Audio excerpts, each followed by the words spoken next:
Olá a todos e todas, eu sou o Davidson Viana, professor da Universidade Federal do Paraná, e eu vou estar aqui com vocês para falar hoje de transtorno obsessivo compulsivo, ataques de pânico. Vamos lá? Então eu vou dividir aqui uma apresentação com vocês. Então, o que é então o famoso TOC, né? O transtorno obsessivo compulsivo. Ele é um transtorno mental, então, de novo, é um diagnóstico categorial, em que ele é caracterizado por obsessões. O que são obsessões? São pensamentos, impulsos, né? São imagens recorrentes que são vivenciados de forma intrusivas e indesejadas, ou seja, elas são egodistônicas. A pessoa recebe esse pensamento assim: eu preciso limpar, eu preciso lavar minha mão, porque está contaminada, e eu preciso varrer a casa. Às vezes, sim, geralmente são ligados a rituais de limpeza, mas não necessariamente, né? Às vezes eu preciso organizar as coisas, eu preciso me coçar, eu preciso arrancar o meu cabelo, porque sempre algo ruim vai acontecer se eu não fizer isso, né? Então há um pensamento, há um impulso que ele é indesejado a você.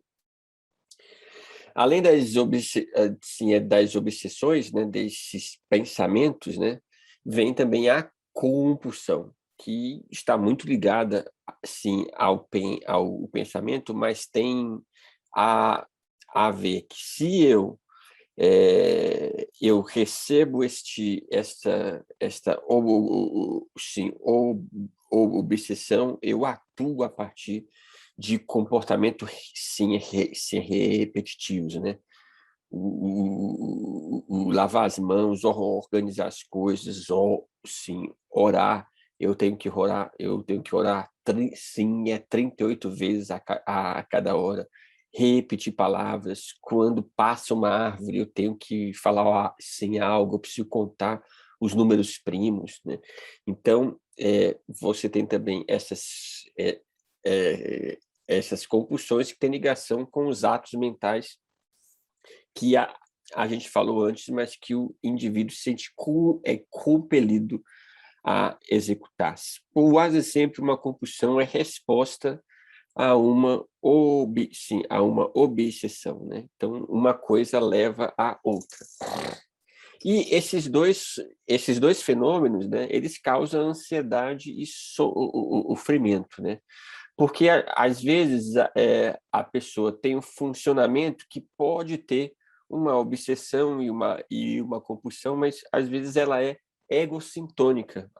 Se isso faz parte da natureza da pessoa, sim, é da pessoa fazer isso. Então, por isso que a gente tem que tomar o cuidado com o diagnóstico, que a gente tem que sempre relacionar a existência desses comportamentos, se há na narrativa da pessoa, um sofrimento importante relacionado a eles.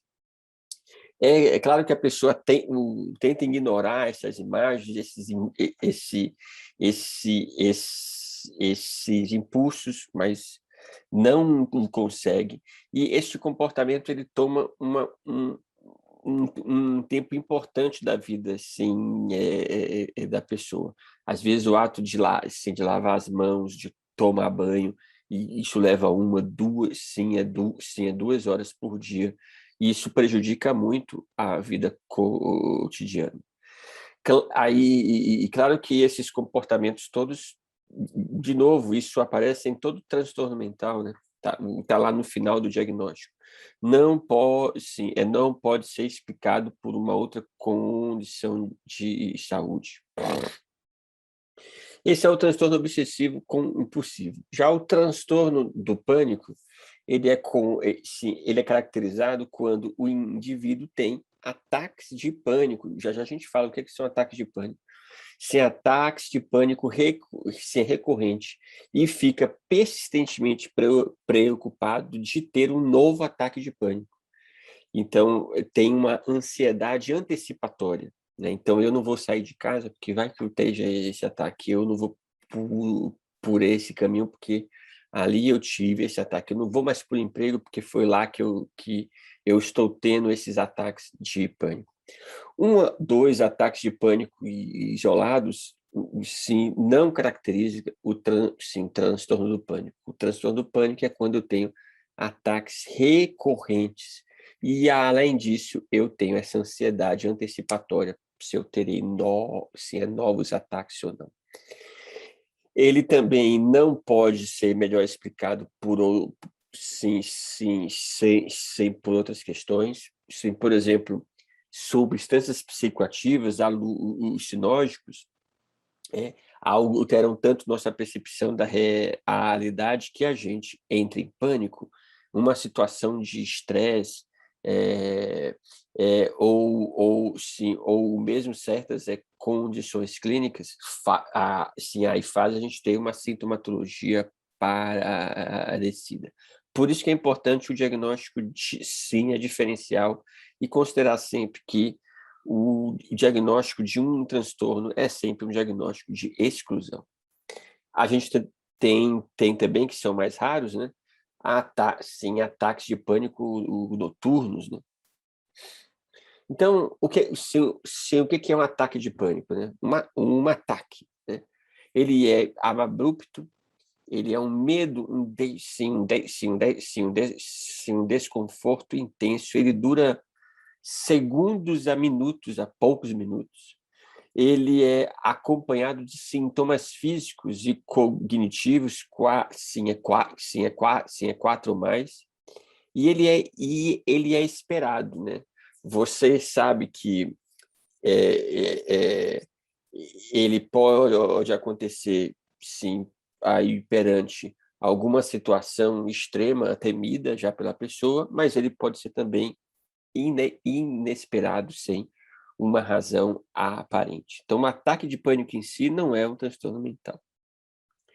Então, vamos lá. Aqui estão, no formato de ilustração, esses sinais e sintomas que eu comentei com você, né? Com vocês. Então, tá lá o medo, sim, de morrer, né? Você tem essa sensação que vai perder o controle, que vai enlouquecer, e tem uma sensação que, nesse grau extremo de ansiedade, por um momento, você passa a não se reconhecer e nem reconhecer a realidade à sua volta. Esses sentimentos a gente chama de despersonalização, desrealização. E as pessoas descrevem que, por um breve espaço de tempo, não se reconheceu. Alguns falam exatamente como está o desenho aqui, né? Que saiu fora do corpo, olhou a situação de fora, né? Essa alteração no reconhecimento, isso acontece também em graus extremos de ansiedade. Então, está aí. Os sintomas emocionais, sim, é frequente. Além disso, a gente tem sintomas físicos, né? Palpitação, taquicardia, esse mal-estar, epigastralgia, de novo, uma sintomatologia que acontece em poucos minutos, enquanto dura o ataque, além de uma sensação de sufocamento, a sensação de afogamento, né? Que são sintomas respiratórios, então. Além disso, a gente tem os sintomas neurovegetativos, né? Então, a gente vê uma instabilidade, uma sensação que vai desmaiar. Então, muitos usuários se relatam isso. Uma sudorese, sim, tremores, formigamento, adormecimento dos membros, que também acontece em graus extremos de ansiedade e até mesmo ondas de calor. E, claro, e também sintomas digestivos, como náuseas, mal-estar e náuseas.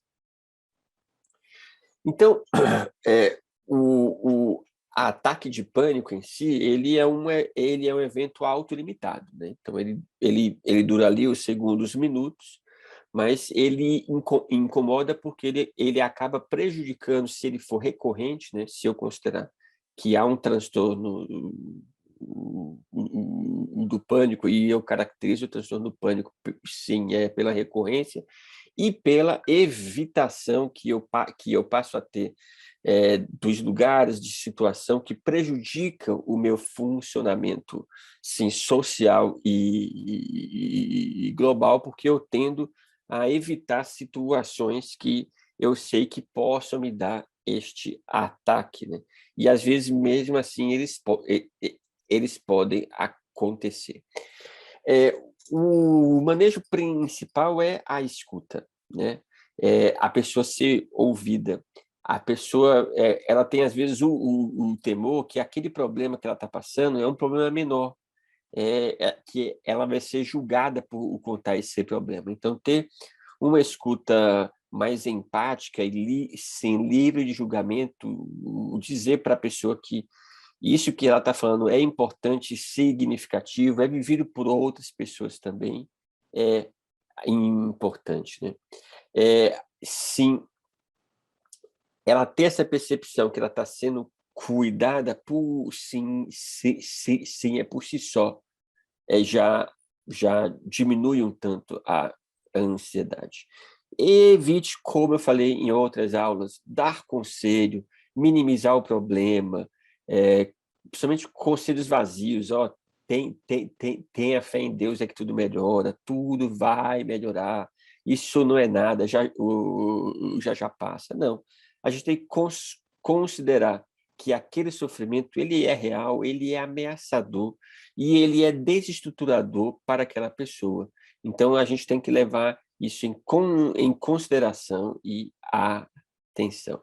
Então, além sim, desse apoio, né, que pode ser desenvolvido e acompanhado por qualquer profissional de saúde, existem outras terapias, como a terapia cognitivo-comportamental, terapias orientadas para o insight, que ajudam no manejo do problema. Em casos mais graves, né, sim, aí tanto... E aí a gente colocou junto porque o toque, né? E o transtorno do pânico são transtornos ansiosos, né? Sim, é da grande família, que são expressões, sim, diferentes da extrema ansiedade. E o tratamento farmacológico, que deve ser sempre usado associado a essa terapêutica que eu falei anteriormente, é muito importante. A mesma máxima para a depressão vale para a ansiedade. A terapia exclusiva medicamentosa, ela tem uma eficácia limitada, e bastante limitada, mas quando associada, ela tem sim, um resultado bem melhor. E aí, no caso, como a gente está lidando com ansiedade, o tratamento são antidepressivos, que, na verdade, eles também têm efeito para o controle da ansiedade. Os de eleição acabam sendo, né, os ISRS, né, mas podem ser utilizados também os tricíclicos, e também, sim, podem ser utilizados outros aqui, que são os inibidores da recaptação de serotonina e noradrenalina. Para detalhes sobre isso, olhem a aula específica de antidepressivos. Uma outra categoria importante, que às vezes é negligenciada, é a buspirona, que é um agonista serotoninérgico. E a buspirona, ela atua também, se é mais focada no controle da ansiedade. Sim, a dose você pode começar com 5 miligramas, escalonar para 10, 15 miligramas, e ela também, assim como antidepressivo, tem um tempo para começar a fazer efeito de 4 a 8 semanas. Então, por mais que a buspirona não seja considerada um antidepressivo, ela tem uma ação ansiolítica, sim, importante, e de manutenção.